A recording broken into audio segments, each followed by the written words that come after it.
DJI Mavic 3, huge firmware update. Got that coming up next.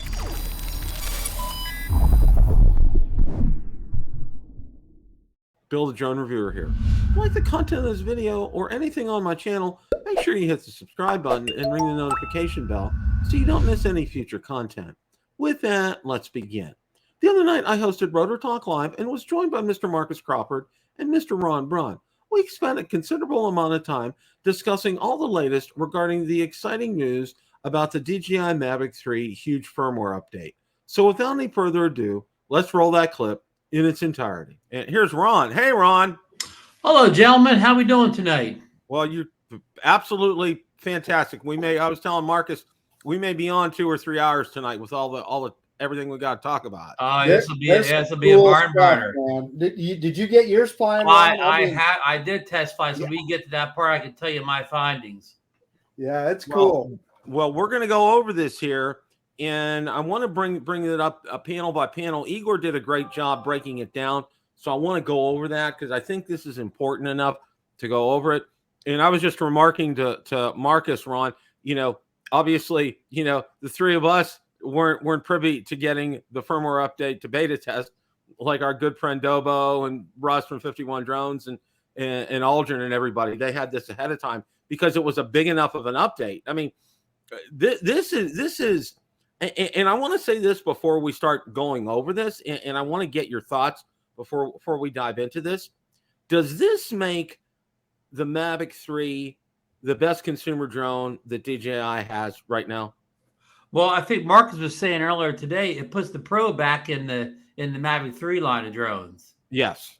Yeah, I agree. I mean, and Bill, before you get started on these features, I do have to caution you that just the standard Mavic 3 gets kind of a stripped down version of these features. You don't get everything on the Mavic 3. Right. Well, everything but the 3X Tele, Ron. What? Well, we'll go over that when he gets to it. But I'll explain. Something we talked about today did not come to fruition on the Mavic 3. Oh, I'll be darned. Yeah. Okay. DJI leakers detail trove of improvements in Mavic 3 drone series upgrade. Okay. So we're going to go out to, let's see here. We're going to go out to Igor. And what I want to do is, okay. Igor was a busy man this weekend, Bill. Oh my gosh, he sure was. He didn't get the Labor Day holiday off like the rest of us, Bill. No, he did not. He was burning the midnight oil, Ron, that's for sure. Just about every which way, shape, and form. Okay. So you guys always throw me because I've always heard it pronounced Igor. Probably. It could be. Okay, here Mavic 3 series update. Mavic 3, Mavic 3 Cine, Mavic 3 Classic, Mavic 3 Pro, Mavic 3 Pro Cine. Feature description, flight assistance imaging. Utilizing the fisheye lens on the fuselage, it provides black and white visual images in 4 directions, front, back, left, and right, assisting in observing obstacles in the blind spot of flight and enhancing the safety of aerial photography. So what do you guys think about this one? Works awesome. I had fun with it. You tried it? Okay. Oh, now, yeah. how did you activate it? I never saw an option to use vision. It's down there on the map, Ron. You can cycle from the map to the attitude indicator, and then from the attitude indicator to the cameras. I never noticed any. In the bottom right-hand corner of the map, you touch it, it takes you to the attitude indicator. You touch it again, it takes you to the cameras. Oh, okay, so you have to know what you're doing. Okay, yeah. Okay, yeah. very good. Good. Okay, so then that's the first part. Here's the second part here. Application scenarios, fly around, telephoto, and night flights. When conducting a circling shot, observe obstacles on both sides through lateral auxiliary imaging. Telephoto, the long focus camera has a narrowed field of view, making it difficult to judge the distance of objects. This can be assisted by forward vision auxiliary images to present the environment ahead, allowing for focus, long lens composition. Night flights at night, the lighting conditions do not meet the requirements for obstacle avoidance, but obstacles can be detected by observing bright points in the visual auxiliary images to determine if there are objects in the vicinity. Okay. Can I expand on that a little bit, Bill? You sure can, Marcus. Go ahead. So messing around with it, when I was messing around with it today, I was thinking about exactly that. I was thinking, okay, when will I ever use this? You know what?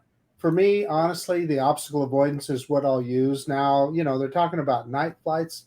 Yeah, I suppose then you could, if but like Ron and I have discussed this many times, I very seldom fly at night, very seldom. But I suppose, and I guess if I am flying at night, hopefully I'm not that close to anything.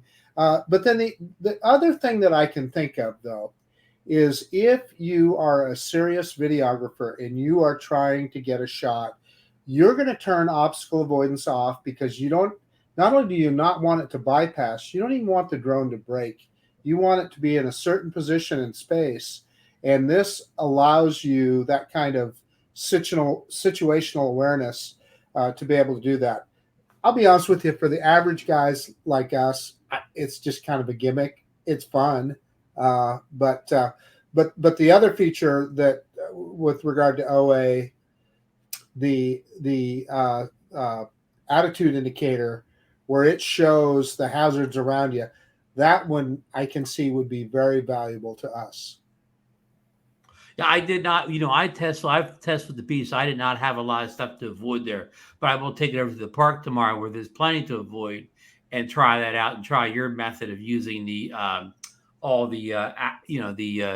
is that what's called the vision assist, that feature? You know what? I don't know exactly what. Yeah, there's so many new Yeah. terminologies, but vision, position. But anyhow, I'm going to try that out tomorrow at the park where there's plenty to avoid. And that's what I did, Ron. I was out at the park and I had it all between the trees and so forth, and it's effective. It works really well. Bill, this nobody talks about this, and this may be something of a previous update that I haven't flown the drone for a while, admittedly, so I may have missed this. But Bill, you don't have the little Vada FPV drone, but when you get that drone, it has an H, a home point. Everywhere you go in the Avata, that's on the Mavic 3 now. That little H, as soon as I took up, I said, oh, look, the little H from the Avata's there. So, and even when you do the return to home, when it's doing that new thing, that AR home point, it had got the little H right in the middle of where it's coming back to. That little H, that's the best little thing, Marcus. So Ron, that augmented reality, what I did was I took it out and I went over one of the ponds out at the park and I got the drone down low so that I knew it would have to go up and over obstacles to get to the return to home. Oh, that's smart. Yeah. And it was so fun watching that AR path. It just did a big arc up and over and back down. It was really cool. Yeah, I wasn't smart to do that. It just kind of came back straight back to me. Yeah. But you know what I did, Bill, to make it interesting? So what's that? I flew down from my point in the beach down to above the pier, hit return to home, and it put the little pathway up and put the little H up. But then I turned the 7X camera on and even digital zoom the 7X camera. And there I was standing there on top of the dune there waving or whatever as it was coming back or whatever. That's awesome. One use for the 7X camera. But here's one thing Marcus and I talked about today, Bill. One of the things is it gave the 7X tele lens. I guess the 3X also, the D-Log AM and the HDL, the 10-bit feature. Well, guess what, Marcus? It didn't give it to. It may have gave it to in the Mavic 3 Pro, but not on the regular Mavic 3. I played around with the settings, and I could find no way to turn those features on the 7X camera. Ron, I'm sorry, I didn't even look at that because it's not a feature I'm terribly worried about. It's probably limited just to because there was rumors that the 7X camera on the Pro wasn't the same camera as an improved camera. So unless I was missing something, you don't get that on the plain Mavic 3. Hey, Ron, Bill, I don't. We're probably derailing your agenda here. No, go for it. No. But one of the things so Ron and I, when we did our updates today, we both purposely did it differently. Ron did the OA over the app update, and then I did it with the DJI Assistant 2. And what I wanted to tell Ron was, when I was all done and I got out to the park, it had to do further updating. And, well, I think there's a good reason for it. So I updated this on Assistant 2, then I updated this. And I think what it had to do is put them both in agreement, right? They both had to agree that they had, certain firmware. It didn't take very long. It did one inconsistent firmware. Right. So when you did it, you were doing it over the app. So of course it was doing all that in the background.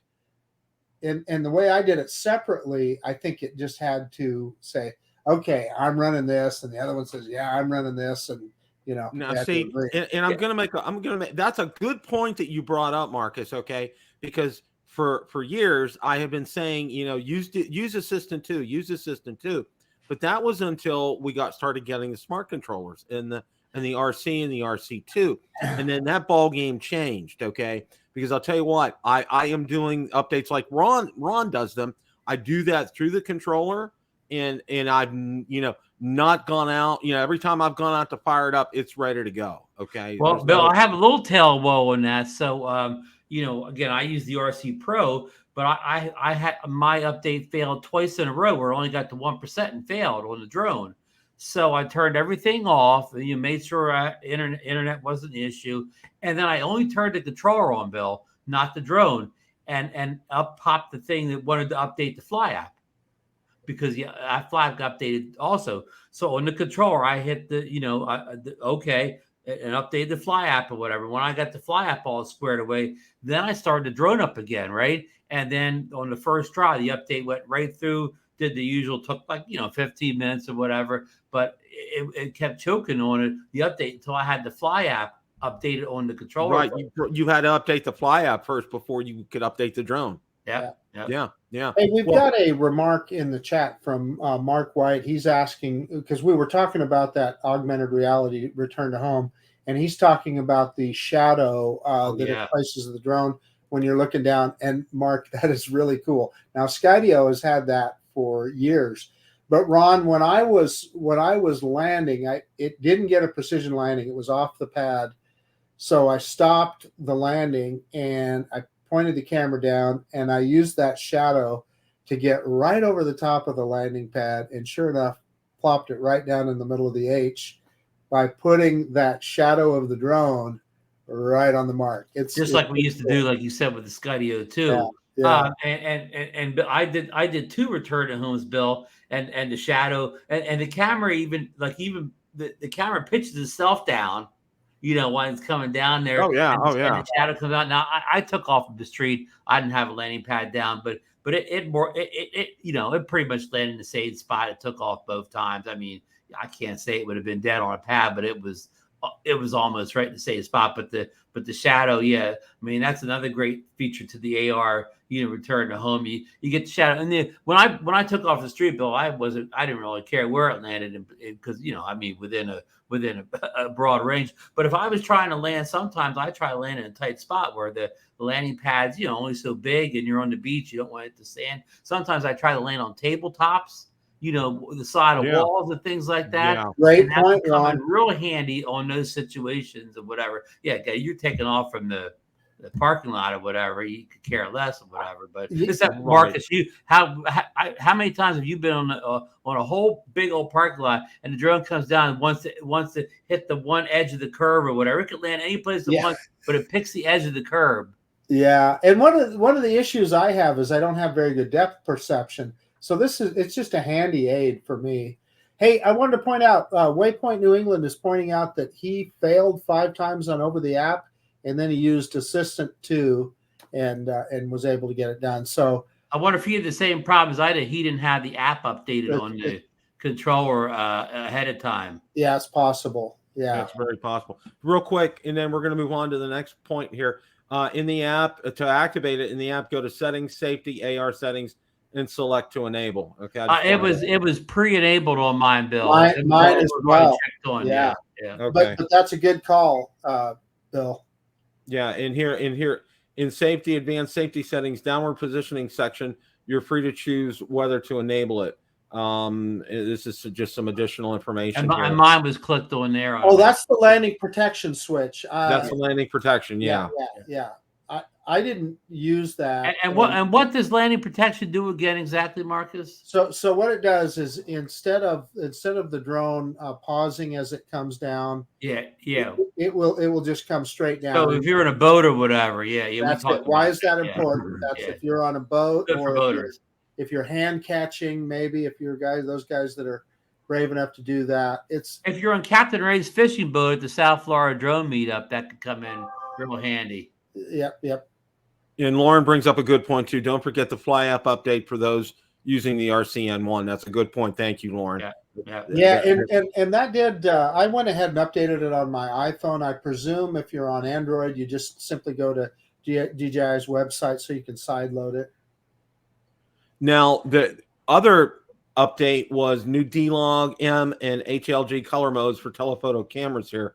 That's for those who choose to go ahead and be able to do this in post. I mean, that's your that does sound like a great feature. I mean, that's something that. And Bill, this is what I was talking about earlier. I don't think this is available in the regular Mavic 3. In the regular, you're probably right. Yeah, so Mavic 3 Pro, Mavic 3 Pro, Cine. It says Mavic 3. Oh, Cine. Yeah. Okay. I'm sorry. Yeah. It's right. It's right here. Yeah. So hey, that's. Bill, I just want to make sure you know that's way above my pay grade. Yeah, it is for me too. Okay, and then new intelligent features added to mid-range camera. The mid-range camera in the Mavic 3 Pro, Mavic 3 Pro Cine support night scene video, master lens, one-click short film, and spherical panorama. Capture only, no synthesis, meaning they don't put it together for you. The updated Mavic 3 Pro compared to the Air 3 has added spherical panoramic shooting for telephoto purposes. However, it does not automatically combine them. Users need to use computer software for the synthesis. Common panorama synthesis software, it tells you right here, Photoshop and PT GUI. So, okay. No, that's for the 3X Tele, right? Right. That is just for the spherical, though, Ron. Yeah. That's for the spherical. Yeah. So that's pretty much it in a nutshell. So what are your guys' thoughts after taking it out today? You know, as far as do you think part of it's gimmicky and part of it is actually useful, or what are your thoughts? Oh, I think it's listen, I guess the best way to put it is when I got the Air 3, I was going, wow, what more does this guy bring to the table than the Air 3? Well, DJI just showed us, right? They added these features, and particularly, I don't know, for somebody like me that I'm just a hobbyist, really, is it that big of a deal? Not so much, but if you're a pro and you're trying to get cinematic shots for whether it's a video production or real estate or whatever it is, boy, I can see. The other thing we didn't talk about, Bill, is the framing assist that it has on there, and I messed around with that a little bit, where it shadows the sides of your 16:9 frame, so that if you're shooting in a certain aspect ratio, you can see what that looks like. So anyway, that's another one. Let me help Marcus on that thing. Basically, Bill, it's just like the 9:16 mode on the Air 3 or whatever. It just has about a dozen of them instead of that one that the Air 3 has. And why that's important is you can still see the whole screen when it's like they mask it. Yeah, so it's also important to say that what the video output is still going to be the whole screen. It not unlike the Air 3, where all you see is that vertical video. You're still going to see the whole screen, but it assists you in framing, and I think that's another probably pro feature. I mean, and if you wonder why, why the heck would I want that? What you can do is if you could pick a format like whatever 1x1 in there, you can go into your editor like Final Cut Pro, and you could pick 1x1 in there, and it'll just automatically do it for you, and you'll have your subject centered because you knew what it was going to look like. You got a preview of what it's going to look like when you're flying the drone. Exactly right. Yeah. That's perfect, Ron. That's a perfect description, and thank you guys for your insight into this, because I'm jealous. That's for sure. Because and Bill, I don't think it's a gimmick that the AR return to home. I mean, my drone both times just took a beeline straight line to me, so it was no thing. But if you were ever in a situation where the drone had to choose a non-straight line back to you, it sure of a heck would make me feel a lot better to know what route I was choosing ahead of time. Yeah. And of course I did that on purpose, Ron, and it was it was Yeah. really cool to Yeah. see that it drew that line and you knew exactly where it was going to go. Yeah. Well, It says in the description, Bill, it's peace of mind, knowing Yeah. exactly what the return route's going to be. Yeah. Question of the day. What did you think of the DJI Mavic 3 huge firmware update? Let me know in the comments section below. Thanks so much for watching, and remember, it's a great day to fly.